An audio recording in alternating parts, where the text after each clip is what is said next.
Nageenya araarri jaalalli waaqayyo isiniif haa baay'atu. Hordoftoota chaanaala koo jalatti argamtan hundumaa keessaniyyuu akkam ooltan, akkam turtan, akkam yeroo kana geessanii amiin eeggattiksee isaatii kanaan kan nu ga'e maqaa Waaqa keenyaa kan ulfaatanuuf haa ta'u amiin.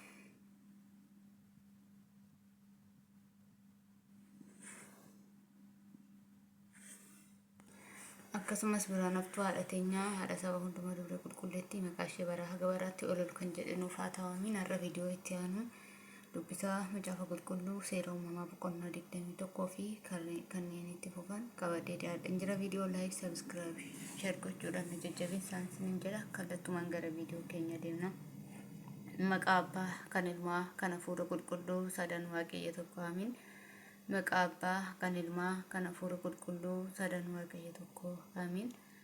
Maqaa Abbaa, kan Ilmaa, kan Hafuura Qulqulluu sadan Waaqayyo tokko amiin. Seera uumamaa boqonnaa 21 dhalachuu Isaaq. Waaqayyo akkuma abdachiisee ture Saaraa in yaadate. Akkuma dubbates isheedhaaf hin godhe. Ergaa Abrahaam dulloomee yeroo itti Waaqayyo haati manaa kee ilma hin deessi jedhe isatti dubbatee turetti Saaraan ulfooftee ilma hin deesseef. Abrahaamis maqaan ilma isaaf dhalate isa Saaraa deesseefi sana Yisaaq jedhee moggaase. Yisaaq jechuun in kolfa jechuudha. Akkuma Waaqayyo isaa abboomee turetti ilmi isaa Yisaaq dhalatee guyyaa 8tti Abrahaam nayina isaa qabe. Yeroo ilmi isaa Yisaaq dhalateef Abrahaam nama waggaa 100 ture. Saaraanis Waaqayyo sababii ani ittiin kolfee anaaf kenne warri dhaga'an hundinuus ana wajjin hin kolfu jette. Itti dabaltees Saaraan mucaa hoosisuuf jetti jedhe. Abrahaamitti himuu eenyutu yaadaree? Ani garuu bara dulluma isaatti ilma daheerafi jette. Yisaaq guddatee harma hin guufame. Abrahaamis gaafa mucichi harma guufame cidha guddaa godhee in nyaachise. Agarii fi Ishmaa'eel mana baafamuu isaanii. Saaraan garuu ilmi Agar ishee Gibxii sanaa inni isheen Abrahaamiif deesse tapha gadhee utuu taphatuu argite. Kanaafis Abrahaamin inni xopboree kana ilma koo Yisaaq wajjin dhaaluun isaaf waan hin taaneef xomboree kana ilma ishee wajjin mana baasi jette. Dubbiin waa'ee Ishmaa'eelii ilma isaatti kun Abrahaamin baay'ee in rakkise. Waaqayyo garuu Abrahaamin waa'een mucichaa fi waa'een xomboree keetii si hin rakkisin. Sanyii kee maqaa Yisaaqin waan waamamuuf waanuma Saaraan sitti himtu dhaga'i. Ilmi xomboreetis dhala kee waan ta'eef isas immoo saba tokko nan godha jedhe. Abrahaamis ganama bariidhaan ka'ee buddeenaa fi bishaan qalqala tokko Agariif kenne. Mucichas gatittitti ishee irra kaa'ee ishee adeemsise. Isheenis achi baatee lafa onaa Bersheebaa keessaa in joorte. Yeroo bishaanichi qalqala keessaa dhumetti Agar mucicha huuxii tokko jalatti gatte. Kana booddee hamma darbaa eeboo irraa fagaattee fuullee isaa dhaqxee teesse. Isheen yommuu namichi du'u taa'ee hin ilaalu waan ta'eef fuullee isaa teessee sagalee ishee ol fuutee in boosse. Waaqayyo sagalee boo'icha mucichaa in dhaga'e. Ergamaan Waaqayyoos batteewwan Waaqa keessaa Agariin waamee, Agar maal taatee? Mucichi iddoo jirutti Waaqayyo sagalee isaa dhaga'eeratii hin sodaatin. Ani saba guddaa isa gochuufan jira.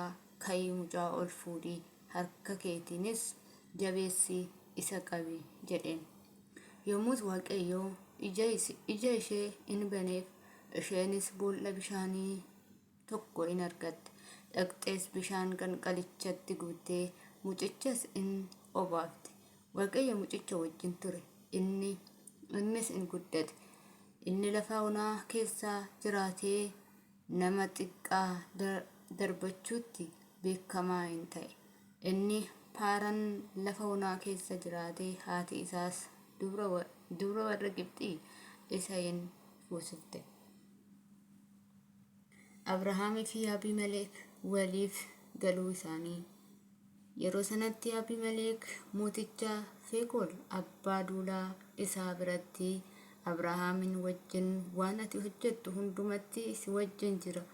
Akkuma ani amanamummaan si agarsiisee atis anatti biyya galaa taate keessa teessettis agarsiisi. Ana irratti dhala koo irratti sanyii koo irrattis haxummaadhaan akka hin hojjenne amma asitti maqaa Waaqayyootiin anaaf kakadhu jedheen. Abrahaamis tole ani siif nan kakadhaa jedheen.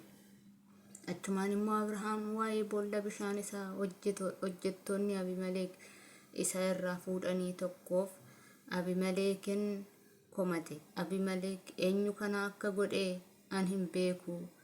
Ati immoo anatti hin himne anis hamma har'aatti kana hin dhageenye jedheen. Yommus Abrahaam hoolota sangootas geessee Abiimelekiif kenne. Isaan lamaanus kakuudhaan waliif hin galan. Abrahaam hoolota goromtii 7 karaa sanatti addaan baasee dhaabe. Abiimelek immoo Abrahaamin hoolonni goromtiin 7 ati addaan baaftee dhaabde kun immoo maali jedheen. Inni immoo deebisee ani boolla bishaan kana qotuu koo dhugaa ba'uuf akka ta'utti hoolaa goromtii 7 kana ani harka fudhadhu jedheen. Kanaafis jarri lamaan achitti waan waliif kakataniif iddoon sun Beershebaa jedhame. Beershebaa jechuun boolla bishaan kakuu jechuudha. Beershebaatti kakuun erga walii galanii booddees Abiimelekii fi Fiikool abbaan duulaa isaa ka'anii gara biyya warra Filistiyaatti deebi'an. Yommus Abrahaam iddoo Beershebaa jedhame kana muka lafa onaa tokko in dhaabe. Achittis maqaa Waaqayyo Gooftaa bara baraan jiraatu in waammate. Kana booddees Abrahaam biyya warra Filisxee keessaa bara baay'eedhaaf galaa ta'e in jiraate. Seera uumamaa boqonnaa 22 Abrahaam qoramee ilaalamuu isaa. Kun erga ta'ee booddee Waaqayyo qoree isa ilaaluudhaaf Abrahaam jedhee waame. Abrahaamis kunoo asan jira jedhee deebise. Waaqayyos Yisaaq ilmi kee isa tokkicha isa jaalattu fuudhii biyya Mooriyaa dhaqi. Tulloota keessaa isa ani sitti agarsiisu tokko irratti qalma gubamuu godhi isa anaaf dhiyeessi jedheen. Abrahaamis ganama bariin ka'ee qoraan qalma ittiin gubamu falaxee harree isaas fe'ee dargaggoota isaa keessaa 2 Yisaaqiin ilma isaas fudhatee lafa Waaqayyo isatti hime dhaquudhaaf karaa irra ba'e. Gaafa guyyaa 3ffaa Abrahaam ol ilaalee iddoo sana fagootti in arge. Yommus Abrahaam dargaggoota isaatiin isin harricha wajjin asuma turaa. Anii fi mucichi immoo achi garas dhaqnee in sagannaa. Isa booddees gara keessanitti in deemina jedheen. Akkasittis Abrahaam qoraan qalmi ittiin gubamu Yisaaq ilma isaa baachisee ofii isaatii immoo ibiddaa fi haaduu harkatti baatee lamaanus walii wajjin in adeeman. Takka erga adeemanii Yisaaq Abrahaam abbaa isaatiin abbaayye jedhee. Innis maal jette ilma koo jedheen.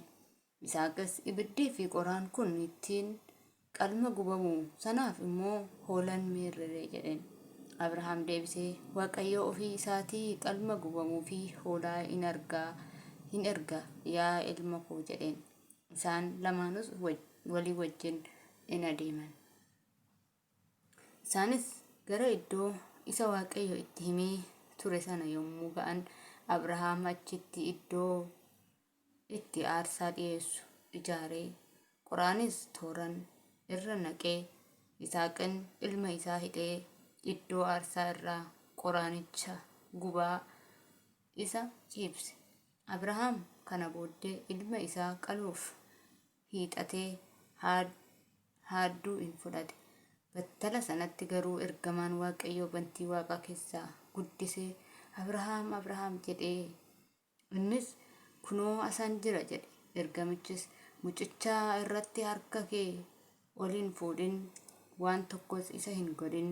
Ati ilma kee isa tokkichaa isaaf waan hin mararsiifatiniif ati Waaqayyo akka sodaattu ani amma beekeera jedheen. Abrahaamis ol ilaalee kunoo dugda isaa duuban korbeessa hoolaa gaafa isaatiin argama keessatti qabame tokko arge.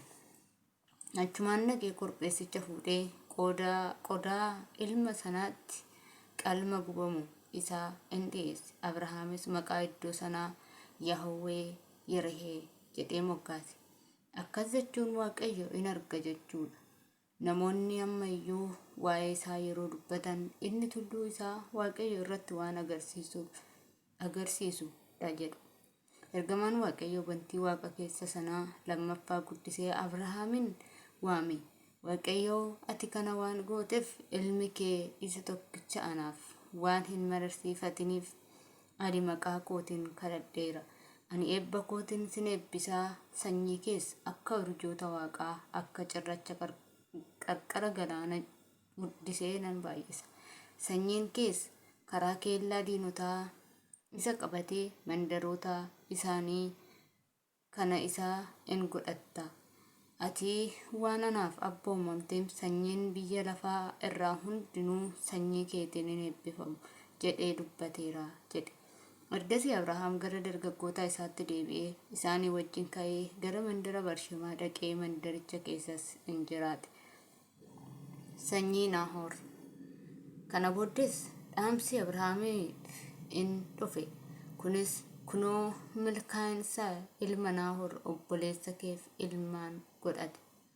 Warri isheen deesses inni hangafti Us obboleessi isaa Buuz inni Aramiin dhalche immoo Qaamu'eel, Kesed, Haazoo, Fildaash, Yidlaa fi Baatu'eel jedhamu kan jedhu ture.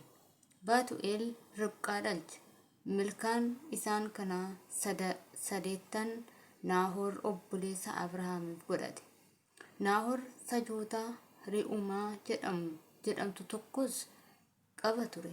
Isheenis ijoollee Xeephaa, Gahmaa, Taahashaa, Maka'aa jedhaman deesseef. Ameen. Jalqabee kan na xumursiisee galanni Waaqayyoof haa ta'u. Viidiyoon kun asuma irratti xumura.